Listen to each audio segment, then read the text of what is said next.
the Daily Allegory through astrological divination. Today's story is led under the direction of a jealous ex. A coven-like circle of women wages a petty but relentless campaign against a couple, slipping into their dreamscape to plant suspicion and prove to each partner that the other one is cheating.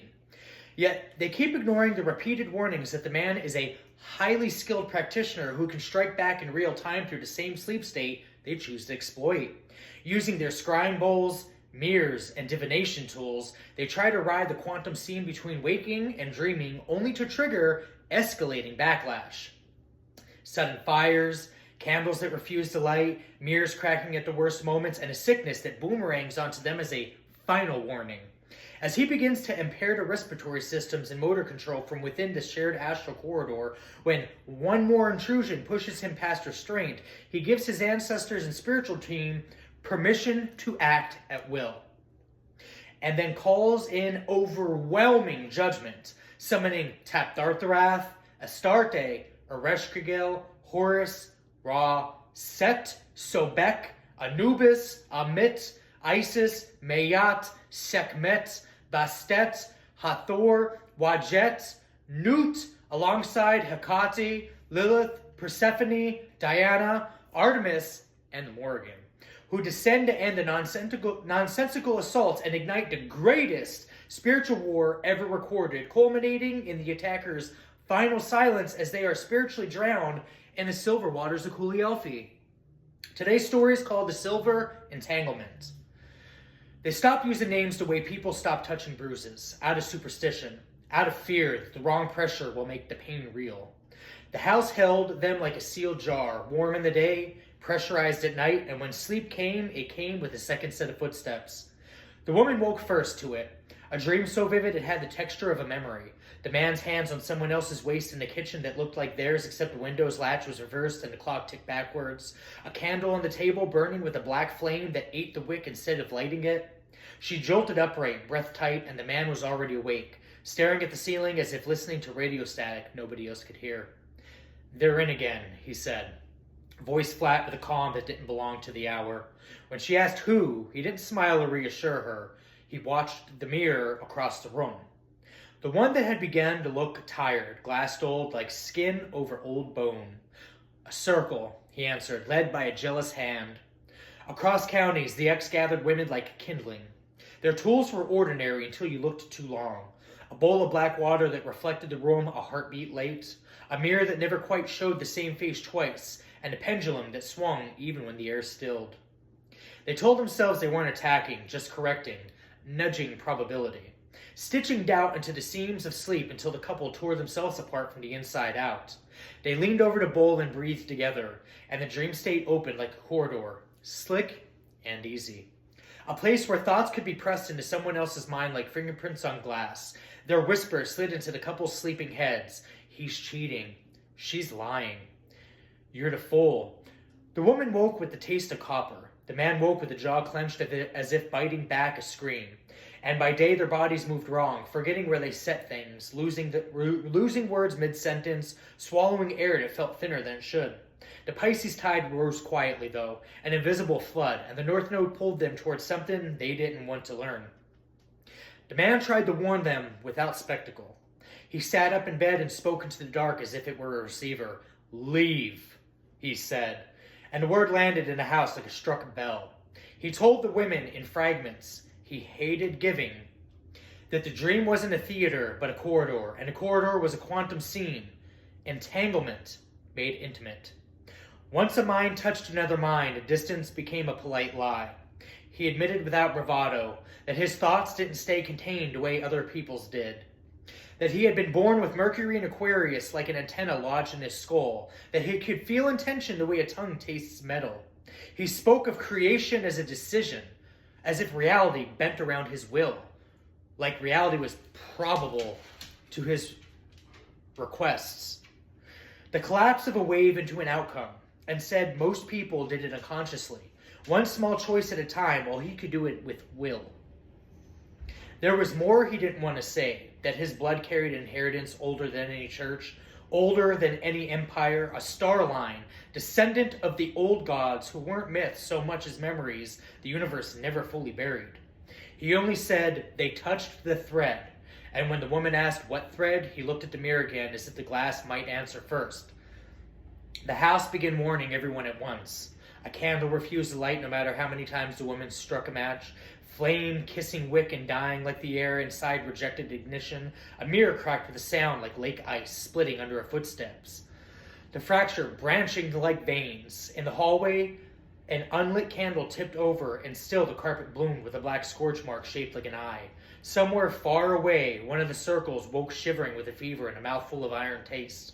An illness that felt less like sickness and more like a message pressed into flesh. "I sent it back," the man admitted, and his voice was controlled in a way that frightened her. Not to punish, but to warn. They didn't take the warning, though.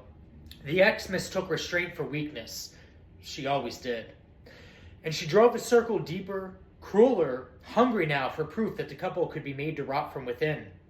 The next intrusion came like a shove.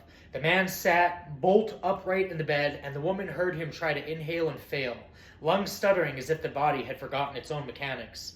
His hands clawed the sheets, his eyes went wide, not with fear, but with fury sharpened into focus. Then his fingers twitched, spasmed, and went still, motor control snagging on an unseen hook. The woman gripped his shoulders, begging him to breathe, and when air finally returned to him, he did not thank her. He stared through her like she was glass and said, "They tried to steal my breath." She wanted to believe in mundane explanations, panic, apnea, stress, but the air in the room had turned heavy, electrically, expectant. Like the moment before lightning strikes, the man's voice lowered. "They're using scrying and divination as bridges," he said, "and the quantum realm as a hallway. They think the dream keeps them safe. They think it's separate." His gaze flickered to the mirror, to the cracked web that had stopped spreading only because something was holding it in place. "One more time," he murmured, "and I stop asking." That night he didn't sleep. He sat facing the mirror, eyes closed, breathing slow, as if aligning himself with something enormous, and listening. The woman felt the pressure shift as three unseen bodies entered and stood behind them. Ancestral silhouettes, patient and silent. A spiritual team waiting for permission. When he finally spoke, it wasn't to her. It was to the air. "Act at will," he said. And the words were soft, almost tender, yet the house answered like it had been waiting. The refused candle lit by itself, flame flashing silver for one heartbeat before settling into ordinary gold. The woman's ears rang, and the mirror shivered. The circle returned away, frantic, arrogant, driven by the ex's obsession that had long ago started calling itself love. They poured into the corridor together, aiming their whispers like blades. "He's cheating. She's hiding things. You're alone even next to him." But the corridor had changed. The dream space opened into a sky that wasn't theirs, cold with unfamiliar constellations, and a man stood at its center like a fixed point the universe had chosen. Their bowls of black water in the waking world began to vibrate on its table, surface trembling as if frightened, and their mirror flashed, not with their own faces, but with his, close, calm, and eyes reflecting. Starfields that made the human gaze almost feel borrowed. His voice arrived inside them without sound. Telepathy, not as a gift, but as a verdict. "Leave." The ex laughed in her mind, a sharp little thing.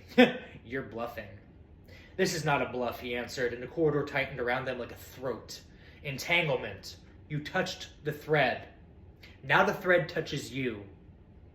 Panic rippled through the circle. One tried to move her hands and found her fingers wouldn't obey. Another tried to inhale and felt her ribs held an invisible fist. The ex pushed forward, demanding the corridor bend for her, demanding the man belong to the story she'd written years ago and never stopped revising. "You belong to me," her jealousy insisted into the dream like a prayer made of poison. "No," the man said aloud, and the single syllable struck with the cold clarity of Mercury conjunct Pluto, speech as a weapon, as an execution. The stars above them shifted as if something enormous turned its face towards the sound. The air split and the doors opened where no doors should have existed. Names fell from the man's mouth like keys hitting stone. Tapthartharath, Astarte, Ereshkigal, Horus, Ra, Set, Sobek, Anubis, Ammit, Isis, Mayat, Sekhmet, Bastet, Hathor, Wadjet, Nut, Hecate, Lilith, Persephone, Diana, Artemis, Morrigan, vibrated from his voice. Each one arrived not as costume or fantasy, but as pressure, as archetype made terrible and real. Dawn, Spear, Sun Judge, Storm Fracture, River Tooth, Jackal, Calm, Devourer, and Consequence. The scale that cannot be bribed, the lioness heat, the quiet claw, the serpent crown, the sky bending down to witness, crossroad keys, turning in invisible locks, refusal, wearing a smile, flower and grave stepping forward, twin hunts drawing their bows, raven shadow laughing softly at inevitability. The circle tried to yank themselves awake, but the corridor had become a river, and their tools had tied them to it. Silver water appeared beneath their feet. Kuliyelfi, the man named it, his tone heavy with law, older than any human oath. The water didn't pour in, it arrived, as if the universe had examined 1,000 outcomes and selected this very one, with a clinical finger collapsing probability into absolute certainty. It rose around their ankles, and then their knees, and then their waists, luminous and cold, and every lie they planted in others' minds came back to bloom inside of their own. Every manufactured suspicion, every staged betrayal, every whisper sharpened into truth about the whisperer. They gagged on their own intentions. They felt their own envy as a physical thing in a throat. The ex fought hardest, not because she was the strongest, but because she had the least to lose. She screamed into the corridor, trying to command the others to resist, trying to hold on to the narrative when she was wronged and therefore righteous. But Mayat's presence made the story way too much. Anubis watched without mercy. Ammit leaned forward, hungry for the parts of the soul that could not be carried through. The silver waters rose to the circle's mouths, and their screams became bubbles. One by one they sank, not as spectacle, but as erasure. Spiritually drowned until nothing of their attacks remained but the faint echo of panic dissolving into absolute quiet in the darkest parts of the abyss. The woman woke gasping, clawing at her own chest as if she had swallowed water. The man lay beside her, eyes open, not blinking, his face slack with an exhaustion that looked like age. The house felt cleaned, too clean, as if something had scrubbed it with bleach and prayer. The mirror was still cracked, but no longer spreading. The candle lit easily when she struck a match. Outside, the night sky was clear and indifferent, stars scattered like spilled salt. "It's over," she whispered, half question, half plea. The man didn't answer right away. His gaze lingered on the mirror, not as if he feared it, but as if he was measuring what it reflected back. When he finally spoke, his voice sounded distant, like it had traveled through miles of cold vacuum to reach her. "Yes," he said. "It's over." She exhausted shakily. What did it cost? His mouth twitched, not quite a smile, not quite regret. "A choice," he said. "To stop warning." Then, as if on cue, the candle flame bent sideways without a draft, leaning towards the mirror. In the glass, the woman saw something behind them that wasn't even in the room. Silhouettes like a congregation of star-born watchers, and among them, a shape too large to name, its outline made of dark between constellations. The woman turned, heart hammering, but the bedroom was empty. When she looked back, the mirror showed only her face, pale, wide-eyed, except her pupils weren't the same color that they had been before. Iridescent at the edges like oil on water. "What?" She began and stopped when the man's hand closed over hers too tight. He stared at the candle as if the flames might confess. "Entanglement," he whispered. "It goes both ways." The woman's throat tightened. "Are they still watching?" He didn't lie. He didn't soothe. Mercury and Aquarius wouldn't allow it. He glanced at her, and for a second she saw something in his eyes that looked like starlight moving, like creation being chosen. "Always," he said. "But they're no longer watching. They're not watching me anymore." The candle flame flared silver again, bright enough to cast sharp shadows, and the mirror's crack briefly filled with a liquid shimmer, as if the glass had become a thin skin over a deeper water. The woman felt the pressure behind her eyes, a sudden course of distant thoughts brushing her mind like fingers. Somewhere far away, something breathed that was not human. The man's grip tightened until it hurt. "We won," she tried to say, but the words tasted wrong, like speaking inside of a dream. The man leaned closer, voice low, intimate, almost gentle. "We survived," he corrected. "Winning is different." In the mirror, the woman's reflection smiled a fraction of a second late, just like the circle's bowl of black water used to do, then blinked when she didn't blink. The candle's silver flame steadied, leaning towards the glass as if feeding it, and behind her own eyes, in the place where thoughts are born, the woman felt something settle. An outcome collapsing into permanence, like a star choosing where to fall. She opened her mouth to call his name, to anchor herself to something human, but there was no name that fit anymore. But in that moment, she knew they were protected, and the attacks would be no more. We're going to end this with the invocation of the Silver Entanglement. By the breath that returns, by the mind that remembers, by the love that lives in the walls and refuses the blade, I stand at the scene between waking and dream, and I speak the words that make the corridor obey. Mercury of Aquarius, clear-eyed messenger, voice of lightning and truth in the skull, conjunct Venus in the fourth, keep the home unbroken. Let devotion be the lock no whisper can pull. Conjunct Mars in the fifth, ignite my will as a clean flame, not for ruin but for defense, for art, for aim. Trine Uranus in the eighth, unchain the hidden current, snap the false thread, split the trap and undo the covert. Sextile Neptune in the ninth, lend vision without drowning, let my spirit read the signs without confusion or clouding. Conjunct Pluto in the 10th, make my words a lawful blade, what I name is bound, what I refuse will fade. Sextile Lilith in the 12th, teach my shadow to stand guard, no fear ghost, no sweet poison, no dream thief gets far. Sun, Venus, Mercury, Pluto, and Aquarius stellium, align. Make my thoughts a star-forged signal, disciplined and fine. Moon, North Node, Saturn, Neptune, and Pisces, tide be wise. Let emotion be an ocean I command, not one that swallows my eyes. Hear me, old blood of the stars, ancestral hands beneath, behind my hands. Spiritual team beyond the veil, act at will in rightful bounds. Protect what is mine, correct what is crooked, return what is sent, but let no innocent be hooked. I call the witnesses a threshold and consequence. Tapthartharath, here to hinge a fate. Astarte, kindle love that cannot be twisted. Ereshkigal, keep the underways sealed to trespass and hate. Horus, Ra, Set, Sobek, guard the living current. Anubis, weigh the passage. Ammit, devour the lie that returns it. Isis, restore the torn, and Maat, balance the scale. Sekhmet, burn the poison clean. Bastet, keep watch without fail. Hathor, soften what can heal. Wadjet, strike what would betray. Newt, arc the sky as shelter, let no wrong road find its way. Hecate the keys, close the door I do not open. Lilith of the boundary, let no remain unbroken. Persephone of the crown, teach sweetness with steel beneath. Diana, Artemis, hunters of truth, track the shadow that hides in teeth. Morrigan of the ending, sever the fascination with war. Let the attacker meet only their own echo and nothing more.